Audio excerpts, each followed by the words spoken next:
Hi students, in this today's video we will try to see how can we convert a moving coil galvanometer, a normal table moving coil galvanometer, into an ammeter. First of all, we will try to see how can you convert MCG into an ammeter and how can you even convert MCG into a voltmeter. Basically, when I talk about a galvanometer, every galvanometer is also an ammeter and also a voltmeter. What I now need to do is, supposing, because I want my galvanometer to detect current in the circuit, for a certain deflection this galvanometer would give me a full scale deflection. This galvanometer can give me a full scale deflection for a certain amount of current. Let me say that current is something called as IG. This galvanometer has got resistance equal to G. Now, instead of being more mathematical or analytical, let me try and see what am I trying to do. This galvanometer has already been designed such that the coil, whenever it carries current equal to this IG, at that time, this galvanometer is bound to give me full scale deflection. You call it as full scale deflection current. Now what's really going to happen is that you cannot exceed this limit of current. You cannot exceed this current limit IG.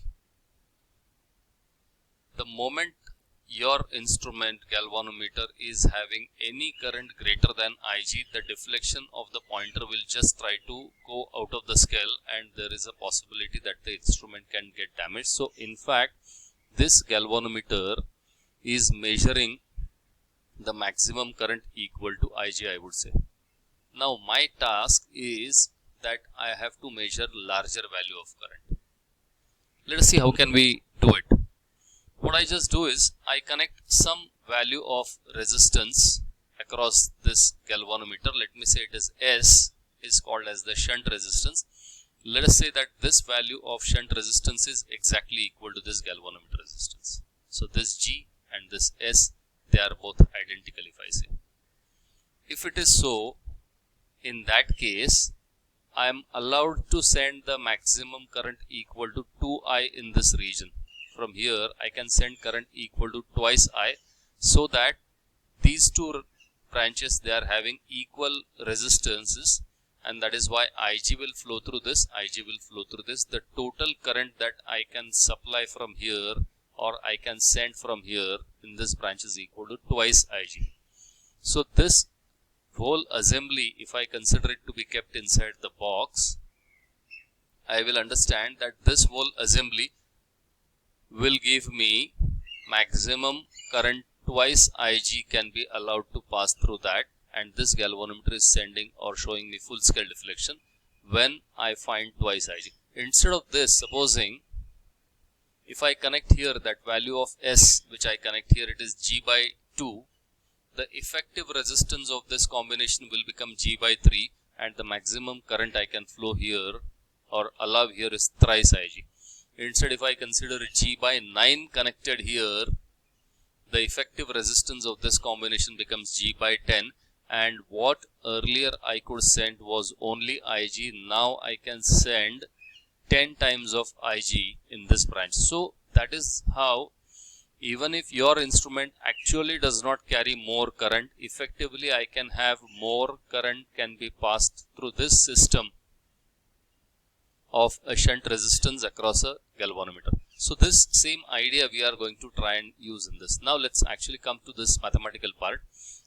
Whatever I was speaking about was a pure, understanding way of looking at this problem and its solution. Now ammeter is going to measure current in the circuit. It's always connected in series wherever you have to measure current. And an ideal ammeter must have zero resistance of its own, because if your instrument ammeter itself has larger value of resistance, it will reduce the current by its own presence. So practically you cannot have zero resistance to anything. So practically it must have a very small value of resistance. And if at all, why so? if at all an ammeter has a larger resistance, then it alters the value of current by its own presence. That's what you say. Now how can I convert? As we have already said, we have already discussed, to convert MCG into an ammeter, we connect a suitable small shunt resistance across moving coil galvanometer. Let us say we have got a galvanometer having resistance equal to G. The full scale deflection current is equal to IG, and I have the current to be measured that is equal to something called as capital I. That's the current I want to measure. So for doing so, I need some small value of resistance to be connected across that. That shunt resistance is S, be the suitable value of shunt required across this system. Now what's going to happen is, if you have a look at this diagram, these two things are connected. I is the current entering, IG is current flowing through in this branch, remaining is I minus IG is then the current flowing in this particular shunt resistance side. So I minus IG is current flowing through S, and in parallel combination the speciality is that whatever is the PD across galvanometer, the same is PD across this S. So you find that I can use Ohm's law here, and therefore IG into G is equal to I minus IG into S. So that's a simple Ohm's law kind of thing, and therefore I understand that S is equal to, it is IG G upon I minus IG. I can get this particular thing. Now generally the current that you have to measure is usually integral times, maybe n times of IG. Like original instrument was measuring say 1 milliampere, and now you want to measure 100 milliampere. So it's 100 times of IG. So in that case, you can just put that I is equal to n times of IG here in this term. Here you can put this n times of IG, this value I can put it here. And if I put it, so it will become NIG minus IG, and overall my value of S will become G divided by n minus 1. So that's what I get it as. So S is going to have a very simple formula. The value of shunt resistance is equal to G divided by n minus 1. Like if I wanted to increase the range 100 times, it is G divided by 99. That was what we said right in the beginning, that if I am connecting a shunt resistance of value G by 2, the maximum current that can be sent is thrice of IG. If you connect G by 99, the maximum current that can be sent is equal to 100 times of IG. Now what's the distribution of current in each of the branch in terms of the total current? So that is going to be shown by a very simple equation. That is what we have studied in parallel combinations. That current flowing through this galvanometer branch is equal to S divided by S plus G times of I, and current flowing through S is equal to G divided by S plus G times of I. So these are the two equations which we have actually seen right in the very first lecture of ours in current electricity, the distribution of current in parallel combination branches. Now we go for the next thing. How can we convert moving coil galvanometer into a voltmeter? Now voltmeter is basically a device that is going to measure potential difference in the circuit, and it is always to be connected across the device where I have to measure the potential difference. If I connect a galvanometer, maybe a voltmeter, across a certain device, and if the voltmeter itself has got a very small value of resistance, then it is a problematic thing, because then in that particular case more current will then start flowing through this voltmeter branch, and less current will start flowing through the other branch. So overall, once again, here in this case, I would like my voltmeter, an ideal voltmeter will have to have an infinite resistance of its own. It must have infinite resistance. But practically, if you have infinite resistance of the coil, then there will be no deflection seen. So practically, it must have a very, very large value of resistance.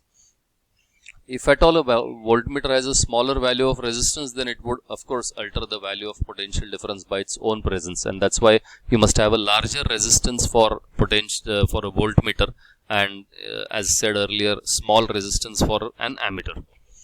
Now if I want to have a large value of resistance but natural, I have to connect a resistance in series with that. So what we do usually is we connect a large series suitable resistance to the galvanometer, so that the whole system will then act like a voltmeter. As said earlier, right in the beginning of this video, every galvanometer is going to act like a milliammeter as well as a voltmeter. So if Ig is the full scale deflection current flowing through this galvanometer, then Ig multiplied by G, as per Ohm's law, is the full scale deflection PD. That full scale deflection PD, the maximum voltage that this device can measure is something like only Vg. That is equal to Ig into G. Now let's see how can we convert it. To convert MCG into voltmeter, as said earlier, we are going to connect a suitable large series resistance. And we are now considering a standard galvanometer, the resistance of which is G. The full scale deflection current is Ig. The full scale deflection is Vg. Full scale deflection PD, it is Vg, where Vg is of course given by Ig into G. I want to measure potential difference which is much greater than this Vg, something like V. But if I just apply V between these two ends of the galvanometer here, if I apply it here between the two ends of the galvanometer, this galvanometer will just be lost. It will be damaged. So I have connected a suitable large series resistance, and in series combination I find that the total voltage across point A and point B, this and this voltage, that is equal to PD across galvanometer plus PD across this resistance.